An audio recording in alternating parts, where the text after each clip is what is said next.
Hi every one, welcome back.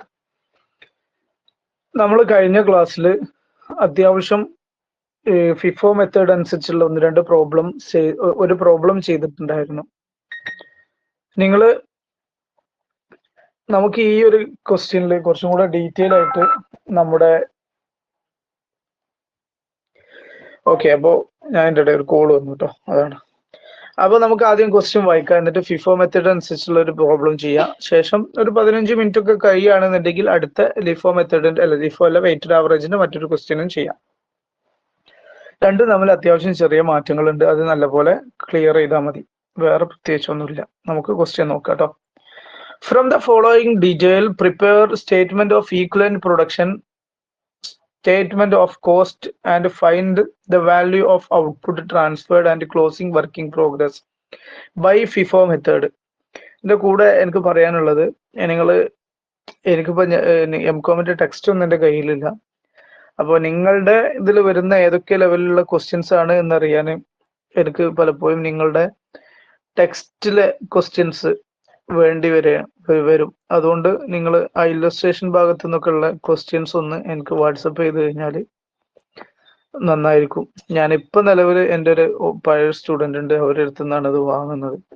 അപ്പൊ എപ്പോഴും ഒരാളോട് തന്നെ ചോദിക്കുമ്പോൾ അത് രസമില്ലല്ലോ. അപ്പം ക്ലാസ് കേൾക്കുന്ന ആളുകൾ ഉണ്ടെങ്കിൽ ഈ നമ്പറിലേക്ക് ഒന്ന് ഷെയർ ചെയ്താൽ മതി കേട്ടോ. അപ്പൊ ഞാൻ ഈ എഴുതിയ നമ്പറിലേക്ക്. ഓക്കെ, ഓപ്പണിംഗ് WAP 2000 യൂണിറ്റ് ആണ്. ഈ ഓപ്പണിംഗ് WAPയുടെ കോസ്റ്റ് എന്ന് പറയുന്നത് 5000 മെറ്റീരിയലിന് വന്നിട്ടുണ്ട്, ലേബറിന് 3000 വന്നിട്ടുണ്ട്, ഓവർ ഹെഡിന് 1500 വന്നിട്ടുണ്ട്. ഈ WAP 100% കംപ്ലീറ്റ് ആണ്, 60% കംപ്ലീറ്റ് ആണ്. ഇവിടെയും 60% കംപ്ലീറ്റ് ആണ്. അത് ലേബർ 60% കഴിഞ്ഞാണ്, ഓവർ ഹെഡ് 60% കഴിഞ്ഞാണ്. അതിനർത്ഥം എന്താണ്? 60% ചെലവാക്കാൻ ഇത്രയും കോസ്റ്റ് വന്നിട്ടുണ്ട്. അതായത് മുൻപത്തെ പ്രീവിയസ് പീരിയഡിലെ എമൗണ്ട് ആണിത് എന്ന് കരുതിയിട്ട് ഈ പ്രീവിയസ് പീരിയഡിലെ എമൗണ്ട് നമ്മൾ തീരെ ഇവിടെ ഉപയോഗിക്കൂല എന്നല്ല, ഉപയോഗത്തിന് വ്യത്യസ്ത രീതിയുണ്ട്, അത് മനസ്സിലാക്കിയാൽ മതി. ഇനി പ്രോസസ് 1-ൽ നിന്നും യൂണിറ്റ് ഇൻട്രൊഡ്യൂസ് ചെയ്തത് 8000 യൂണിറ്റ് ആണ്. ക്ലോസിംഗ് WAP 2000 യൂണിറ്റ് ഉണ്ട്. ഓക്കെ, ഡാറ്റ കിട്ടിയെന്ന് വിശ്വസിക്കുന്നു. ബാക്കി കാര്യങ്ങൾ നമുക്ക് നോക്കാം. ബാക്കി ക്വസ്റ്റ്യൻ എന്താ പറഞ്ഞത്? ക്ലോസിംഗ് WAPയുടെ സ്റ്റേജ് ഓഫ് കംപ്ലീഷൻ പറഞ്ഞിട്ടുണ്ട്. മെറ്റീരിയൽ 100%, ലേബറും ഓവർഹെഡും 50% ആണ്. മൊത്തം യൂണിറ്റിൽ 8000 യൂണിറ്റ് എന്ത് ചെയ്തിട്ടുണ്ട്? നെക്സ്റ്റ് പ്രോസസ്സിലേക്ക് ട്രാൻസ്ഫർ ചെയ്തിട്ടുണ്ട്. The process cost for the period എത്രയാണ്? മെറ്റീരിയൽ 95,000 ഉണ്ട്, ലേബർ 60,000 ഉണ്ട്, ഓവർഹെഡ് 30,000 ഉണ്ട്. ഈ പീരിയഡിൽ വന്നിട്ടുള്ള ചെലവുകളാണ് തന്നിട്ടുള്ളത്. ക്വസ്റ്റ്യൻ ഓപ്പണിംഗ് ക്ലോസിംഗ് ഒക്കെ സെപ്പറേറ്റ് തന്ന സ്ഥിതിക്ക് തന്നെ നമുക്കിത് ഫിഫോ മെത്തേഡ് അനുസരിച്ച് എന്ത് ചെയ്യാം? കംപ്ലീറ്റ് ചെയ്യാം. ഓക്കെ, അപ്പോൾ നമുക്ക് ക്വസ്റ്റ്യന്റെ ബാക്കി കാര്യങ്ങളിലേക്ക് പോവാം. ആദ്യം ഒന്നും കൂടെ ക്വസ്റ്റ്യൻ നോക്കാം. ഓപ്പണിംഗ് WAP തന്നിട്ടുണ്ട് അല്ലെ, കാണുന്നുണ്ടല്ലോ ഡീറ്റെയിൽ ആയിട്ട്. 100%, 60%, 50% കംപ്ലീറ്റ് ആയി. ആ കംപ്ലീറ്റ് ആയതിന്റെ കോസ്റ്റ് എന്ത് ചെയ്തിട്ടുണ്ട്? ഇതാ ഇവിടെ തന്നിട്ടുണ്ട്. അത് ഇനി യൂണിറ്റ് ഇൻട്രൊഡ്യൂസ് ചെയ്തത്, ക്ലോസിംഗ് WAP കാര്യങ്ങൾ തന്നു. ഈ ബാക്കി 40% ഉണ്ടല്ലോ ചെലവായത്, അതിന്റെ കോസ്റ്റ് ഈ വർഷത്തെ ഈ കോസ്റ്റിലാണ് എന്ത് ചെയ്യുക? വരിക. ഇവിടെ കോസ്റ്റ് ഇതാ ഈ തന്ന മെറ്റീരിയലും ലേബറിലും ഒക്കെ വരും. മെറ്റീരിയൽ പിന്നെ 100% ആയതുകൊണ്ട് ഇതിൽ പിന്നെ സെപ്പറേറ്റ് മെറ്റീരിയൽ കോസ്റ്റ് ഇല്ല കേട്ടോ. അതും കൂടെ സാന്ദർഭികമായിട്ട് മനസ്സിലാക്കുക. നമുക്ക് ആദ്യം സ്റ്റേറ്റ്മെന്റ് ഓഫ് ഈക്വലന്റ് പ്രൊഡക്ഷന്റെ ഡീറ്റെയിൽ ഒന്ന് നോക്കാം. കൃത്യമായിട്ട് മനസ്സിലാക്കുക എങ്ങനെ ചെയ്യുന്നത് എന്നുള്ളത്. ഇൻപുട്ട് അതിന്റെ യൂണിറ്റ്, അതാണ് ആദ്യം തീരുമാനാക്കുന്നത്. ഓപ്പണിംഗ് WAP 2000 ഉണ്ട്, ഇൻട്രൊഡ്യൂസ്ഡ് 8000 ഉണ്ട്. ഓക്കെ, ഇനി ക്ലോസിംഗ് WAP 2000 ഉണ്ട്, ഇവിടെ ടോട്ടൽ 10000 ഉണ്ട്. ഇവിടെ ശ്രദ്ധിക്കുക, ഇതാണ് നമ്മൾ യൂണിറ്റ് ടോട്ടലി ട്രാൻസ്ഫർ ചെയ്തതാണ് തന്നത്. ട്രാൻസ്ഫർ ചെയ്തതിൽ WAPന്റെ 2000 ഉണ്ട്. ന്യൂലി ഇൻട്രൊഡ്യൂസ് ചെയ്ത പുതിയത്, ന്യൂലി ഇൻട്രൊഡ്യൂസ്ഡ് എന്നാക്കിയാൽ ഈ കൺഫ്യൂഷൻ ഉണ്ടാവില്ല. അത് എത്ര? 6000 ഉണ്ട്. ടോട്ടൽ 8000. ഇതാണ് അവസ്ഥ. ഇനി നമ്മൾ ഡിസ്കസ് ചെയ്യാൻ പോകുന്നത് ഇതിന്റെ കംപ്ലീഷൻ ഈക്വലന്റ് യൂണിറ്റ് ആണ്. അപ്പൊ ഓപ്പണിംഗ് WAP ഈ വർഷം ഓപ്പണിംഗ് WAP മെറ്റീരിയൽ 100% കംപ്ലീറ്റ് ആണ്. അതുകൊണ്ട് ഇവിടെ ഇനിയൊന്നും എന്ത് ചെയ്യണ്ട, എടുക്കേണ്ടതില്ല. ലേബറും ഓവർഹെഡും 60% കംപ്ലീറ്റ് ആണ്. അപ്പൊ ഈ പ്രോസസ്സിൽ എത്ര വന്നിട്ടുള്ളൂ? 40% ചെയ്തിട്ടുള്ളൂ. അപ്പൊ 2000ന്റെ 40% 800 നമ്മൾ എടുത്തു. പിന്നെ ഈ ന്യൂലി ഇൻട്രൊഡ്യൂസ് ചെയ്ത് കംപ്ലീറ്റ് ഡ്യൂറിങ് ദ പീരിയഡ് അത് എത്രയാണ്? 6000 യൂണിറ്റ് ആണ്. കംപ്ലീറ്റ് അല്ലേ, അതുകൊണ്ട് തന്നെ 100% ഈ പീരിയഡിലാണ് കംപ്ലീറ്റ്. ക്ലോസിംഗ് WIP ശ്രദ്ധിക്കുക, മെറ്റീരിയൽ 100% ഈ പ്രോസസ്സിൽ കംപ്ലീറ്റ് ആയതാണ്, അതുകൊണ്ട് 2000 എടുത്തു, ബാക്കി 50% എടുത്തു. ഇപ്പൊ നമ്മുടെ ഈക്വലൻ യൂണിറ്റ് ഓരോന്നും കിട്ടി. ഈക്വലൻ യൂണിറ്റ് ഓരോന്ന് കിട്ടി എന്ന് പറഞ്ഞാൽ ഏതൊക്കെ കിട്ടിയേ? ഇതാ, മെറ്റീരിയലിന്റെ ഈക്വലൻ യൂണിറ്റ് 8000 ആണ്. ലേബറിന്റെ ഈക്വലൻ യൂണിറ്റ് 7800 ആണ്. ഓവർഹെഡും 7800 ആണ്. നമ്മുടെ കറന്റ് പ്രോസസ്സിലുള്ള കോസ്റ്റ് നോക്കൂ, 95,000, 60,000, 30,000. സിമ്പിൾ ആണ്. നമുക്ക് സ്ക്രാപ്പ് വാല്യൂ ഒന്നും ക്വസ്റ്റ്യനിൽ ഇല്ല, അതുകൊണ്ട് തന്നെ മെറ്റീരിയലിന് സ്ക്രാപ്പ് വാല്യൂ കുറക്കാനില്ല. ഈക്വലൻ യൂണിറ്റ് ആയിട്ട് ഡിവൈഡ് ചെയ്താൽ മതി. ലേബർ ഇതാ ഈക്വലൻ യൂണിറ്റ് ആയിട്ട് ഡിവൈഡ് ചെയ്താൽ മതി. ഓവർഹെഡ് ഇതാ ഈക്വലൻ യൂണിറ്റ് ആയിട്ട് ഡിവൈഡ് ചെയ്താൽ മതി. അത്ര സിമ്പിൾ ആണ് കാര്യങ്ങൾ. നോക്കുക, മെറ്റീരിയൽ സ്ക്രാപ്പ് വാല്യൂ ഇല്ലാത്തതുകൊണ്ട് തന്നെ നേരെ മെറ്റീരിയലിന്റെ വാല്യൂ 95,000 ഈക്വലൻ യൂണിറ്റ് ആയിട്ട് ഇതാ 8000 ഈക്വലൻ യൂണിറ്റ് ഡിവൈഡ് ചെയ്തു, 11.875 ആണ്. ലേബർ 60,000 ആണ്, 7,800 ആയിട്ട് ഡിവൈഡ് ചെയ്തു. അതെന്താണ്? ഇതാ ഇവിടെ കണ്ടില്ല ഈക്വലൻ യൂണിറ്റ്. അങ്ങനെ ടോട്ടൽ കോസ്റ്റ് പെർ യൂണിറ്റ് ഇതാ 23.413 ആണ് എമൗണ്ട് വരുന്നത്. ഓക്കെ, ഇനി നമുക്ക് സ്റ്റേറ്റ്മെന്റ് ഓഫ് ഇവാലുവേഷൻ നോക്കുക.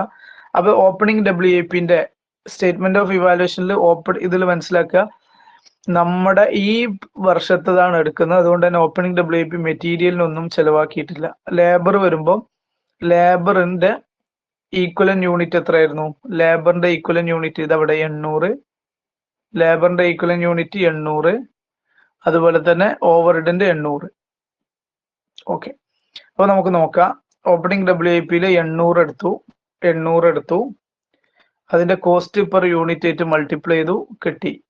ഇതവിടെ ഓവർഹെഡ് കോസ്റ്റ് പെർ യൂണിറ്റ് നമ്മൾ നേരത്തെ കണ്ടില്ലേ, അതാണ് ഈ സംഖ്യ, മൾട്ടിപ്ലൈ ചെയ്തു. കറന്റ് ഇയറിൽ നമുക്ക് വന്നിട്ടുള്ള ഓപ്പണിംഗ് WIPന്റെ കോസ്റ്റാ, ടോട്ടൽ അല്ല കേട്ടോ, മറ്റത് നമുക്ക് സെപ്പറേറ്റ് ഉണ്ട്. ഇൻട്രൊഡ്യൂസ് ചെയ്ത് നോക്കുക, 6000 യൂണിറ്റ് ആണ്. അത് പിന്നെ മെറ്റീരിയൽ ലേബർ പ്രത്യേകം കാണിക്കണ്ട, ടോട്ടൽ അങ്ങോട്ട് എടുത്താൽ മതി. കാരണം എന്താ, എല്ലാതും 100% അല്ലേ, ഡയറക്റ്റ് അപ്ലൈ ചെയ്താൽ മതി. ക്ലോസിംഗ് WIP ശ്രദ്ധിക്കുക, ആദ്യം ഈക്വലൻ യൂണിറ്റ് ഓർക്കുന്നുണ്ടോ? മെറ്റീരിയൽ ഇതാ ഫുള്ള് വേണം, ലേബർ 50% ആകുമ്പോൾ 1000. അപ്പൊ നമുക്ക് എന്ത് ചെയ്യണം, ഓരോന്നിനും സെപ്പറേറ്റ് അതിന്റെ കാൽക്കുലേഷൻസ് എന്ത് ചെയ്യണം. അപ്പൊ നോക്കുക, ഈക്വലൻ യൂണിറ്റ് കൊടുത്തു, the equivalent unit, cost per unit ഓരോന്നിട്ട് മൾട്ടിപ്ലൈ ചെയ്തപ്പോൾ കിട്ടിയ ഫിഗർ അതും നമ്മൾ എടുത്തിട്ടുണ്ട്. ഇനി നമുക്ക് പ്രോസസ് കോസ്റ്റിംഗിലേക്ക് പോവാം. പ്രോസസ് കോസ്റ്റിംഗിലേക്ക് പോകുമ്പോൾ എന്താണ്, വളരെ സിമ്പിൾ ആണ് കാര്യങ്ങൾ. പ്രോസസ് കോസ്റ്റിംഗിലേക്ക് പോകുമ്പോൾ ഇവിടെ പ്രോസസ് കോസ്റ്റിംഗിലേക്ക് പോകുമ്പോൾ ശ്രദ്ധിക്കുക, പ്രോസസ് കോസ്റ്റ് അക്കൗണ്ട് കേട്ടോ, കോസ്റ്റിംഗ് അല്ല, കോസ്റ്റ് അക്കൗണ്ടിലേക്ക് പോകുമ്പോൾ ഓപ്പണിംഗ് WIP 2000 യൂണിറ്റ് ആണ്. അത് ആദ്യത്തിൽ തന്ന ആ 9500 വരെ കൊടുത്തു. മെറ്റീരിയൽ 8000 ഉണ്ട്, അത് കൊടുത്തു, അതിന്റെ വാല്യൂ കൊടുത്തു. ലേബർ വാല്യൂ കൊടുത്തു, ടോട്ടൽ ഇവിടെ ഇട്ടു. ഇനി ശ്രദ്ധിക്കുക, നമ്മൾ ട്രാൻസ്ഫർ ചെയ്ത 9 ടോട്ടൽ യൂണിറ്റ് ഉണ്ടല്ലോ, എത്ര? ഓപ്പണിംഗ് WIPയുടെ 2000ഉം അതുപോലെ തന്നെ ഈ വർഷം നമ്മൾ ഇൻട്രൊഡ്യൂസ് ചെയ്തിട്ട് ട്രാൻസ്ഫർ ചെയ്ത് 6000 കൂട്ടിയിട്ട് 8000 ഉണ്ടല്ലോ, ഈ 8000ന്റെ യൂണിറ്റ് നമ്മൾ എന്ത് ചെയ്യണം, അതിന്റെ കോസ്റ്റ് എത്ര നോക്കണം. 8000ന്റെ കോസ്റ്റ് നമുക്ക് നോക്കാം. അതിന് മുമ്പായിട്ട് ക്ലോസിംഗ് WIPന്റെ വാല്യൂ നോക്കുക. 2000ന് നമ്മൾ എത്രയെന്ന് ഇവിടെ നേരത്തെ ഉള്ള ഇതിൽ എന്ത് ചെയ്തിട്ടുണ്ടായിരുന്നു, കാൽക്കുലേറ്റ് ചെയ്തിട്ടുണ്ടായിരുന്നു. എത്രയായിരുന്നു നോക്കുക, 2000 യൂണിറ്റിന് എവിടെടാ, ഇതാ 2000 യൂണിറ്റിന് 35,288. അത് ആദ്യം തീരുമാനാക്കുക, അതിനുശേഷം കൊണ്ട് വരാം കേട്ടോ. 35,288 നേരത്തെ ചെയ്തു. എന്നാൽ ശ്രദ്ധിക്കണേ, ഈ 8000 യൂണിറ്റിന്റെ വാല്യൂ എടുക്കുമ്പോൾ നമ്മൾ ഇപ്പൊ കണ്ട കറന്റ് ഇയറിലെ ഇതിന് പുറമെ ഓപ്പണിംഗ് സ്റ്റോക്കിന് ഓപ്പണിംഗ് WIPക്ക് ഉണ്ടായിരുന്ന 9,500 കൂടെ ആഡ് ചെയ്താലേ ഈ ഫിഗർ കിട്ടുള്ളൂ. അത് ഏതൊക്കെയാന്നുള്ളത് ഞാൻ നേരത്തെയുള്ള നമ്മുടെ സ്റ്റേറ്റ്മെന്റ് എടുത്തിട്ട് കാണിച്ചു തരാം. സ്റ്റേറ്റ്മെന്റ് ഓഫ് ഇവാലുവേഷനിൽ വരിക, നിങ്ങൾ ഏതൊക്കെ ആഡ് ചെയ്യണം നോക്കുക. ഒന്നാമത് ഈ സംഖ്യ ആഡ് ചെയ്യണം, 6000 യൂണിറ്റിന്റെ ഇത് ആഡ് ചെയ്യണം. ഇത് വിറ്റതല്ലേ, ഈ മാസം ട്രാൻസ്ഫർ ചെയ്തല്ലേ, ഇത് കറന്റ് ഇയറിൽ ഈ ട്രാൻസ്ഫർ ചെയ്തതിന്റെ കോസ്റ്റ് ആണ്. ഓപ്പണിംഗ് WIPക്ക് രണ്ട് കോസ്റ്റ് ഉണ്ട്. ഒന്നെന്താ, കറന്റ് ഇയറിൽ വന്നിട്ടുള്ള 9,231 അതുപോലെ തന്നെ പ്രീവിയസ് ഇയറിൽ വന്നിട്ടുള്ള 2000 യൂണിറ്റിന് വന്ന ചെലവ് എന്താ, അവിടെ ക്വസ്റ്റ്യൻ ആദ്യത്തിൽ കാണുങ്ങൾ ഇതവിടെ കണ്ടോ, 9,500. ഈ 9,500 കൂടെ ആഡ് ചെയ്താലാണ് ടോട്ടൽ ഓപ്പണിംഗ് WIPന്റെ കോസ്റ്റ്. അപ്പൊ ഫിഫോ മെത്തേഡ് അനുസരിച്ച് ചെയ്യുമ്പോൾ ഓപ്പണിംഗ് WIPന്റെ രണ്ട് കോസ്റ്റുകൾ ശ്രദ്ധിക്കണം. ഒന്നേതാ, ഓപ്പണിംഗ് WIPന്റെ കഴിഞ്ഞ പ്രോസസ് ഷീറ്റിലുള്ള കോസ്റ്റ് പ്ലസ് കറന്റ് ഇയറിലെ ഇത്. അതിന് പുറമെ നമ്മൾ തന്ന 6000 യൂണിറ്റിന് വന്ന കോസ്റ്റും എല്ലാം കൂടെ കൂട്ടിയിട്ടാണ് നമ്മൾ എന്ത് ചെയ്യേണ്ടത്, ഈ ഒരു സ്റ്റേറ്റ്മെന്റിലേക്ക് കൊണ്ടുവരേണ്ടത്. അത് നല്ലപോലെ ശ്രദ്ധയിലുണ്ടാവുക. ഓക്കെ ആണല്ലോ. അപ്പൊ നമ്മുടെ പ്രോസസ് അക്കൗണ്ട് കംപ്ലീറ്റ് ആയി. എങ്ങനെ കിട്ടിയത് ശ്രദ്ധിക്കുക. 9,500 അത് എന്താണ്, കഴിഞ്ഞ പീരിയഡിലെ ഓപ്പണിംഗ് WIPയുടെ കോസ്റ്റ്. ഇത് ഈ പീരിയഡിലെ ഓപ്പണിംഗ് WIPയുടെ കോസ്റ്റ്.